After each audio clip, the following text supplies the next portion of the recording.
So hello everyone, कैसे आप सभी लोग। देखो, जब भी हम लोग किसी संघर्ष से गुजर रहे होते हैं, एग्ज़ाम की प्रिपरेशन कर रहे होते हैं, किसी बड़े एग्ज़ाम की जब हम प्रिपरेशन कर रहे होते हैं, तो उस समय सिचुएशंस बिल्कुल वैसी ही होती है जैसे युद्ध के समय होती है।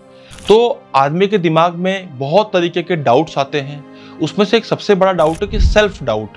तो प्रिपरेशन के दौरान आप जब भी एग्जाम की प्रिपरेशन कर रहे होते हैं तो सेल्फ डाउट आना एक बहुत नॉर्मल सी बात है। सो बहुत लोगों को सेल्फ डाउट आता है। अब आपको ऐसा लगता होगा कि जो हम जैसे एवरेज लोग हैं, जिसके हर व्यक्ति मैक्सिमम व्यक्ति अपने आप को एवरेज टाइप समझ रहा होता है, तो उसको ऐसा लगता है कि अगर मेरे जैसा एवरेज आदमी है उसको सेल्फ डाउट आ रहा है। जो टॉपर्स हो रहे हैं या जो बहुत अच्छे नंबर लाने वाले हैं, क्या उनको सेल्फ डाउट नहीं आते? तो इसके ऊपर मैं आपको एक ऐसे व्यक्ति के बारे में बताऊंगा जो भारत के एक बहुत ही महान व्यक्ति रहे हैं। तो उनकी पहले मैं आपको एक छोटी सी कहानी बताना चाहता हूं, उससे फिर हम लोग इस सेल्फ डाउट को रिलेट करेंगे।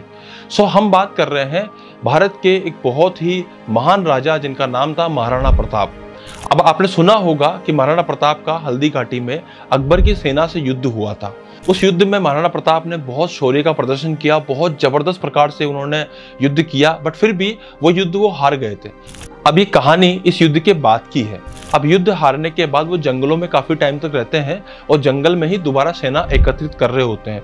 तो उस दौरान महाराणा प्रताप के अपने बेटे अमर सिंह पे नजर पड़ती है, जो बहुत छोटा होता है उस समय, और वो रोटी खाने की तैयारी कर रहा होता है जंगल के अंदर। सोचो कि कुछ उनके गिने चुने लोग होंगे, उनकी फैमिली होगी, और जैसे ही वो रोटी खाने के लिए उस रोटी को उठाता है, घास की रोटी होती है बेसिकली, ठीक है, समझ रहे हो? तो घास की रोटी वो खा रहे हो। बड़ा फेमस सा इसके ऊपर डायलॉग भी है, घास की रोटी, बड़ा फेमस है, इस पर गीत भी है, घास की रोटी।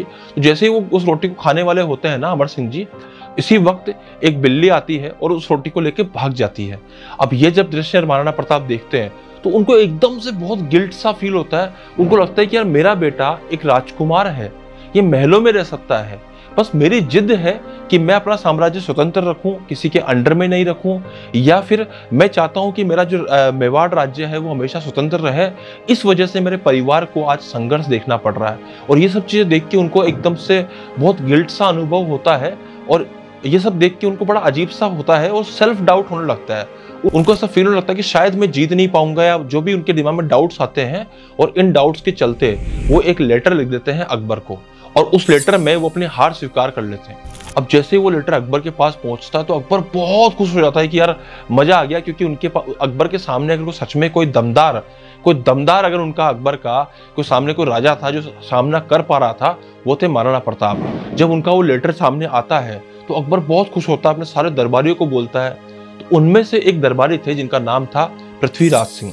तो पृथ्वीराज सिंह राठौड़ नाम था उनका। तो पृथ्वीराज सिंह राठौड़ को जब पता लगता है कि महाराणा प्रताप ने अपनी हार स्वीकार कर ली है, तो उनको अपनी आंखों पे, अपने कानों पे भरोसा नहीं होता है। उनको लगता है कि सब झूठ चल रहा है, क्योंकि पृथ्वीराज सिंह महाराणा प्रताप के बहुत बड़े भक्त थे। अब अकबर पृथ्वीराज सिंह का बहुत मजाक उड़ाते हैं कि तुम तो बहुत बड़े भक्त थे महाराणा प्रताप के, देखो महाराणा प्रताप भी आज घुटनों पे आ गए, ये हो गया, और महाराणा प्रताप भी घुटनों पे आ गए और फाइनली उन्होंने हार मान ली। ये सब चीजें देख के पृथ्वीराज सिंह को बहुत बुरा लगता है, और वो जल्दी से एक लेटर लिखते हैं महाराणा प्रताप को। उस लेटर के अंदर कुछ लाइनें हैं, वो लाइनें मैं आपको सुनाता हूँ, आप सुनिए वो लाइनें। मैं आज सुनी है ना हरियो साया रे साथे सोवेलो। सो आपने देखा, तो ये जो लाइनें थी ये मेवाड़ी भाषा में, मैं आपको इसका हिंदी बताता हूँ।